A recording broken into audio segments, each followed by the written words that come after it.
നിയമസഭാ തെരഞ്ഞെടുപ്പിലെ കനത്ത പരാജയത്തിന് ശേഷമാണ് നേതൃത്വത്തിലേക്ക് നേതൃത്വം വരട്ടെയെന്ന് ഹൈക്കമാൻഡ് തീരുമാനിക്കുന്നത്. ഒരു പാക്കേജായാണ് കെ സുധാകരൻ KPCC പ്രസിഡന്റായും VD സതീശൻ പ്രതിപക്ഷ നേതാവായും നേതൃത്വത്തിലേക്ക് വരാൻ തീരുമാനമായത്.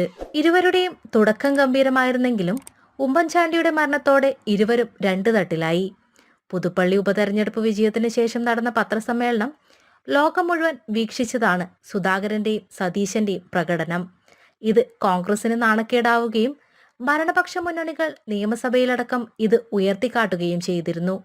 അന്നു മുതൽ സുധാകരന് സംശയം തുടങ്ങിയതാണ് സതീശൻ തനിക്കൊപ്പമില്ലെന്നും സൂപ്പർ മുഖ്യമന്ത്രിയാവാൻ ശ്രമിക്കുകയാണെന്നും പാർട്ടി കൈപ്പിടിയിലാക്കാൻ ശ്രമിക്കുകയാണെന്നും സുധാകരൻ തിരിച്ചറിയുകയും തന്റെ വിശ്വസ്തരെ അറിയിക്കുകയും ചെയ്തു. തുടർന്നിങ്ങോട്ട് രണ്ട് ചേരിയിലാണ് സുധാകരന്റെയും സതീശന്റെയും പ്രവർത്തനം. യുവ MLA-മാരും യുവ നേതാക്കളും സതീശനൊപ്പം നിലകൊണ്ടപ്പോൾ കെ മുരളീധരനും രമേശ് ചെന്നിത്തലയും അടക്കമുള്ള പഴയ AI ഗ്രൂപ്പുകൾ സുധാകരനൊപ്പം ചേർന്നു. സതീശന്റെ അപ്രമാദിത്വം തകർക്കണമെന്ന് തന്നെയാണ് സുധാകരപക്ഷം മോഹിച്ചത്. സുധാകരനൊപ്പം നിലകൊണ്ട കെ മുരളീധരന് കനത്ത തിരിച്ചടിയാണ് സതീശൻ നൽകിയത്. പാർലമെന്റ് ഇലക്ഷനിൽ സിറ്റിംഗ് സീറ്റായിരുന്ന വടകരയിൽ നിന്ന് തൃശൂരിലേക്ക് മുരളിയെ മാറ്റിയ കളിക്കു പിന്നിൽ സതീശനാണെന്ന് മുരളിക്ക് മനസ്സിലായത് തോൽവിക്ക് ശേഷമാണ്.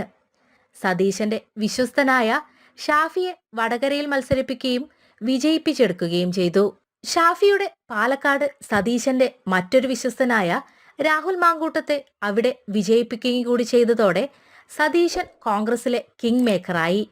സതീശനാണ് കോൺഗ്രസ് പാർട്ടിയിലെ അവസാന വാക്ക് എന്ന സ്ഥിതി വന്നതോടെ അരിശം പൂണ്ട സുധാകരൻ രമേശ് ചെന്നിത്തലയും കെ മുരളീധരനെയും കാണുകയും പഴയ ടീമുകളെ ഒന്നിപ്പിച്ച് കൂടെ നിർത്തുകയും ചെയ്തു. ആദ്യമായി അനാരോഗ്യം ചൂണ്ടിക്കാട്ടി KPCC പ്രസിഡന്റിനെ മാറ്റണമെന്നുള്ള ചർച്ച ഡൽഹി തുടക്കമിട്ടത് VD സതീശനും KC വേണുഗോപാലും കൂടിയാണ്.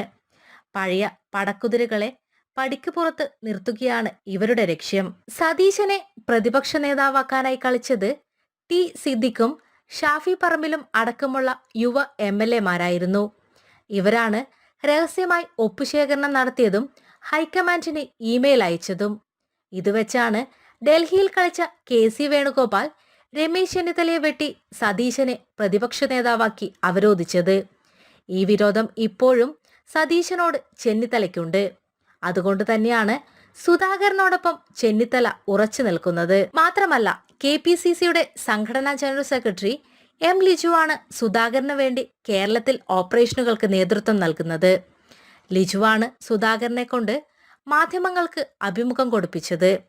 ഇവരാണ് സുധാകരൻ മാറുകയാണെങ്കിൽ സതീശനും മാറണമെന്ന അഭിപ്രായം ഉയർത്തുന്നത്.